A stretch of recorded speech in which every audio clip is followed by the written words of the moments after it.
ಈ ಓದೋ ಪ್ರಾಕ್ಟೀಸ್ ಅನ್ನೋದು ಕೇವಲ ಪುಸ್ತಕ ಅಲ್ಲ, ಅದು ನಿನ್ನ ಜೀವನದ ಆಧಾರ ಶಿಲ್ಪ.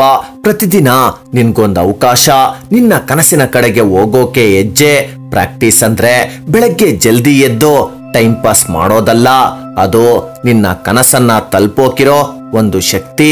ಒಬ್ಬ ಡಾಕ್ಟರ್ APJ ಅಬ್ದುಲ್ ಕಲಾಂ ಬಡ ಕುಟುಂಬದಿಂದ ಇಸ್ರೋವರೆಗೆ ತಲುಪಿದ್ರು. ಅವರ ಗುರಿ ಸ್ಪಷ್ಟವಾಗಿತ್ತು. ಅವರ ಸಾಧನೆಯ ಹಿಂದೆ ಇದ್ದಿದ್ದು ಕೇವಲ ಅಭ್ಯಾಸ, ದೃಢ ನಂಬಿಕೆ. ಆಗಿದ್ರೆ ಗುರಿ ಇಟ್ಕೊಳ್ಳೋದು ಹೇಗೆ ಅನ್ನೋ ಪ್ರಶ್ನೆ. ಈ ಪ್ರಶ್ನೆಗೆ ಉತ್ತರ ನೀನ್ ಏನಾಗ್ಬೇಕು ಅನ್ಕೊಂಡಿದ್ಯಾ? ಡಾಕ್ಟರ್, ಇಂಜಿನಿಯರ್, ಟೀಚರ್, ಸೈಂಟಿಸ್ಟ್ ಎಲ್ಲನೂ ಸಾಧ್ಯ ಇದೆ. ಆದ್ರೆ ಅದರ ಮೊದಲು ಹೆಜ್ಜೆ, ಗುರಿ ಇರಬೇಕು. ಯಾವತ್ತಾದ್ರೂ ಸೋತೆ ಅಂದಾಗ ನಿನ್ನೊಳಗೆ ನೀನೇ ಒಂದು ಪ್ರಶ್ನೆ ಕೇಳ್ಕೊ, ನಾನು ಯಾಕೆ ಸ್ಟಾರ್ಟ್ ಮಾಡ್ದೆ ಅಂತ. ಲೈಫಲ್ಲಿ ಸಕ್ಸಸ್ ಬೇಕಾದ್ರೆ ಮೊದಲು ಗುರಿ ಇರಬೇಕು. ಆ ಗುರಿಗೆ ಸರಿಯಾದ ಪ್ಲಾನ್ ಇರ್ಲಿ, ಆ ಪ್ಲಾನ್ಗೆ ತಕ್ಕಂತೆ ಹಾರ್ಡ್ ವರ್ಕ್ ನಿಂದಾಗಿರ್ಲಿ.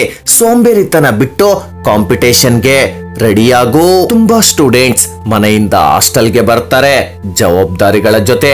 ಆ ಸ್ಟೂಡೆಂಟ್ ನ ಪ್ರತಿ ಹೆಜ್ಜೆಯಲ್ಲೂ ಅಮ್ಮನ ಉಸಿರು, ಅಪ್ಪನ ಬೆವರಿರುತ್ತೆ.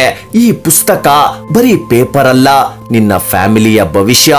ಓದೋದು ಅಂದ್ರೆ ಕೇವಲ ಶಬ್ದಗಳಲ್ಲ, ಅದು ಮುಂದಿನ ನಿನ್ನ ಜೀವನ.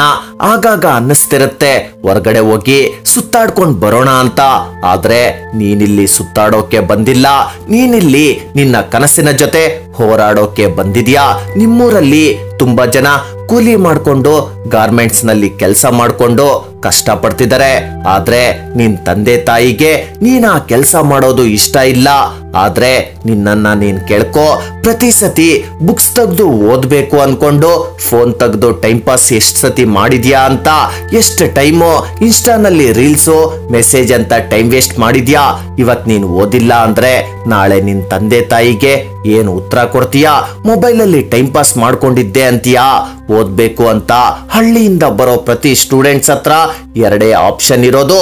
ಒಂದು, ಚೆನ್ನಾಗಿ ಓದಿ ಒಂದು ಒಳ್ಳೆ ಕೆಲಸ ತಗೊಂಡೋದು, ನೀನ್ ಇಷ್ಟಪಟ್ಟ ಕೆಲಸ. ಇನ್ನೊಂದು, ನಿನ್ ಕೈಯಲ್ಲಿ ಏನು ಮಾಡೋಕಾಗ್ಲಿಲ್ಲ ಅಂತ ವಾಪಸ್ ಹಳ್ಳಿಗೆ ಹೋಗಿ ಅಲ್ಲಿನ ಲೈಫ್ಗೆ ನನ್ ಲೈಫ್ ಇಷ್ಟೇ ಅಂತ ಜೀವನ ನಡೆಸೋದು. ಚಾಯ್ಸು ನಿಂದೇ.